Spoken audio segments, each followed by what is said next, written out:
Секој ден се умира за 3 дена, 4, после чеки цел месец, социјалка. Во екот на здравствено-економската криза расте бројот на социјални случаи во земјава. Лошо. Не може да постигнеме со ништо. Новиот закон за социјална заштита им ја зголеми државната парична помош, но дали успева да ги извлече од магичниот круг на сиромаштијата? Редовен барател на работа сум, но немам никаков одговор. Што недостига за вработување на социјално загрозените граѓани и зошто се уште одбираат да работат на црно? Не е убаво заради јас што се вработам сите дома да изгубат целната помош.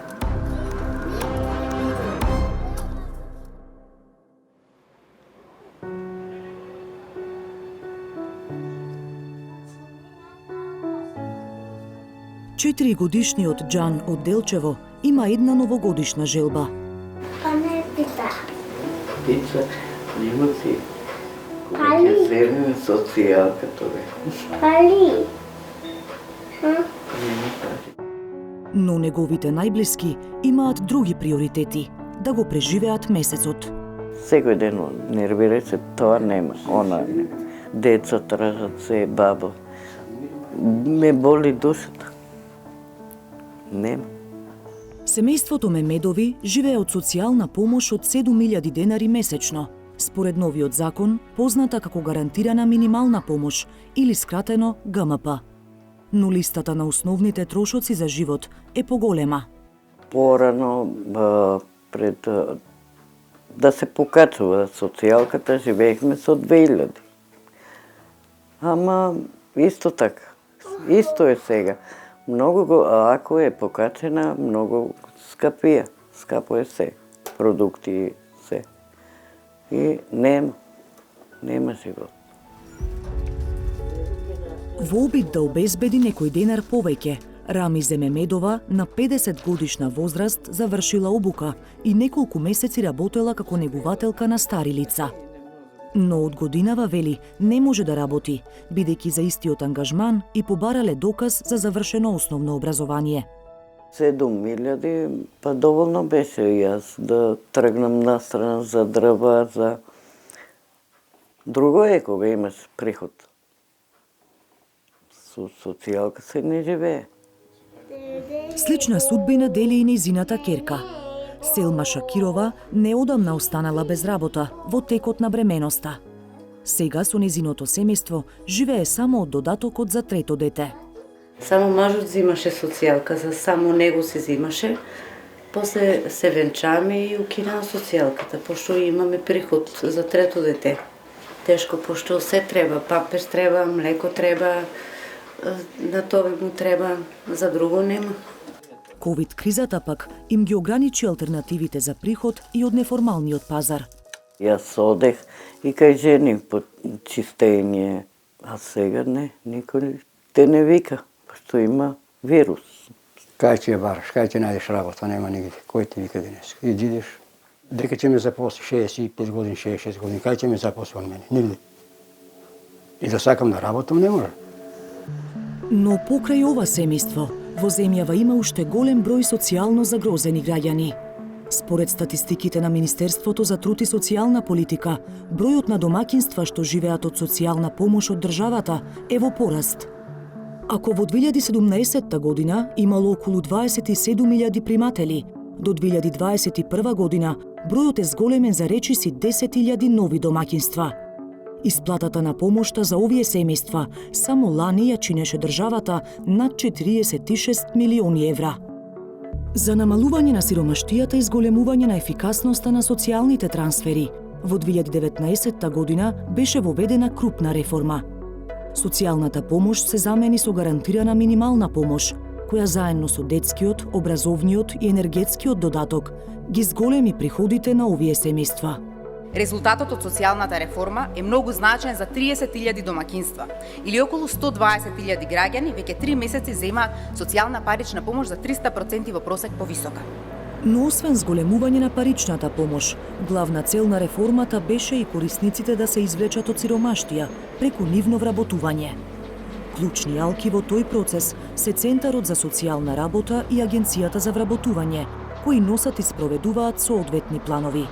Обуки, субвенции за самовработување и за отворање нови работни места се само дел од активностите за поттикнување на вработувањето на ранливите категории.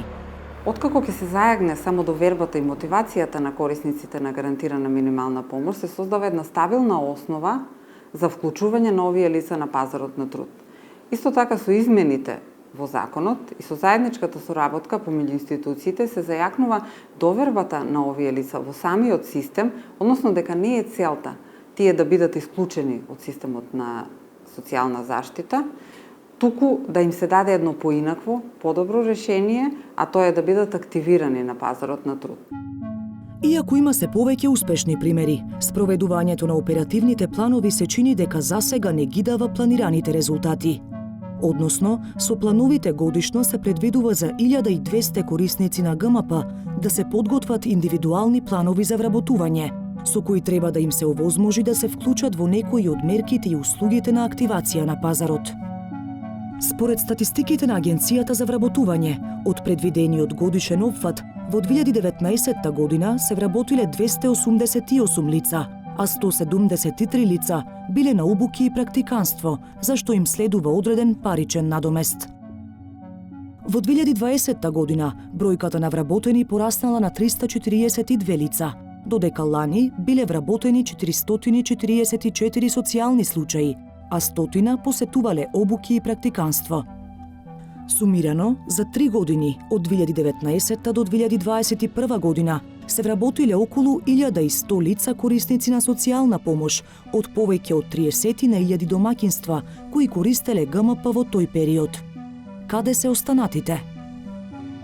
Едно од најбитните нешта во самото интервју за работа е првиот печат. Додека институциите тврдат дека посветено работат на терен за вработување на социјално загрозените граѓани, нивната помош не допира до секој. Се пријавувам секој месец, редовен барател на работа сум, но немам никаков одговор. Не те повикале од Агенција за вработување? Не, од агенција ми немат повикано. 25-годишната Сајдие Салиоска од Прилеп има диплома за високо образование од Битолскиот државен факултет за информатички технологии, но досега не успеала да се вработи. Па помош бара од невладиниот сектор. Ги посетува работилниците за стекнување на работни вештини и пракса на коалицијата Сега.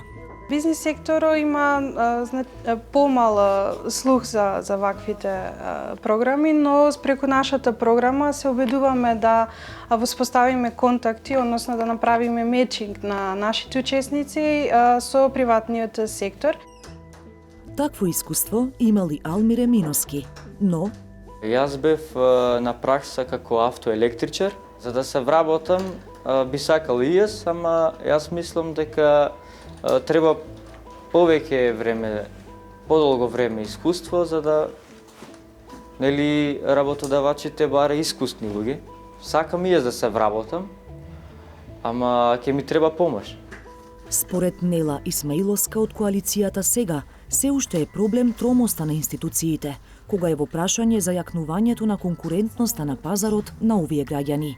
Сметам дека со ваквите програми ние имаме поголема промовираност, додека центрите за социјална помош не се трудат можеби доволно да ги промовираат своите програми со цел да им помогнат на ромското население и на ранливите групи. Една од главните пречки што го отежнуваат вработувањето на овие лица е законското ограничување, според кое, ако едно лице од семејство кое користи социјална помош се вработи и зема плата повисока од помошта од државата, целото домаќинство го губи правото на ГМП. Па младите се принудени, барем на хартија, да се одделат од семејствата, за да не го загрозат нивниот статус. Живеам со нив, ама не земам социјално со нив. За во случај ако се вработам да не го изгубат социјалното. Например, со мене не се знаат и јас планирам и да се одселам од куќа. И сега јас ако се вработам и се одселам, а тие поради мене го изгубеа социјалното, мислам не е фер, не е во ред. Поради истиот проблем, Емануел Ќазимовски одбил неколку понуди за работа, бидејќи чека да заврши процедурата со која треба да се откаже од користењето на гарантирана минимална помош. До тогаш, вели, не сака да ризикува, за да не остане и без работа и без социјална помош. Па не е убаво заради јас што се вработам сите дома да изгубат социјалната помош. Дека ваквите пречки ги демотивираат социјалните случаи да бараат работа, потенцираат и од невладината КХАМ од Делчево. Предлогот на граѓанскиот сектор е да доколку некое лице се вработи од семејство корисници на ГМП, семејството да може да го користи ГМП и приходот на лицето кое што се вработило до висина од потрошувачката кошничка која што важи за тој број на членови. Ако се за 4 члена семејство, тоа е до 34.000 денари. И истовремено, веднаш да се следат и другите лица, да се потекнат од семејството, доколку се може и истите да бидат прилагодени на пазарот на труд, зашто поскоро да можат да излезнат од магичниот круг од кој, верувате, тешко се излегуваат. Биковски потенцира дека во активацијата на пазарот на трудот не смеат да се заборават и повозрастните граѓани. Не можеме да ги изедначиме со младите лица од 25 години или 30 години, а да ги даваме истите поддршки или субвенции на самите работодавачи. Логично е дека работодавачот ќе избере лица кои што се помлади, кои што се пообразовани и на кои може да рачуна на подолг животен и работен век. 360 степени побара оценка за спроведувањето на реформата и од надлежните, Министерството за труд и Центарот за социјална работа во Скопје. Раководните лица на институциите одбија да зборуваат пред камера. Од Агенцијата за вработување пак уверуваат дека се посветени на подобрување на системот. Секој почеток е тежок. Се движиме во вистинска насока, се работи на градење на капацитетите од аспект на човечките ресурси. Исто така се вложува во обука на човечки ресурси, се вложува во технички капацитети, затоа што неопходна е и поддршка од технички аспект, за да имаме добар IT систем, кој што ќе може да ги даде потребните информации, така да со тек на време мислам дека ќе ги добиеме очекуваните резултати. За социјалната реформа да ја исполни својата мисија, потребни се ажурни институции и мерки креирани според потребите на граѓаните. Само така би се прекинал кругот на младите во наследство да им се остава и сиромаштијата. До тогаш единствена надеж останува гарантираната минимална помош.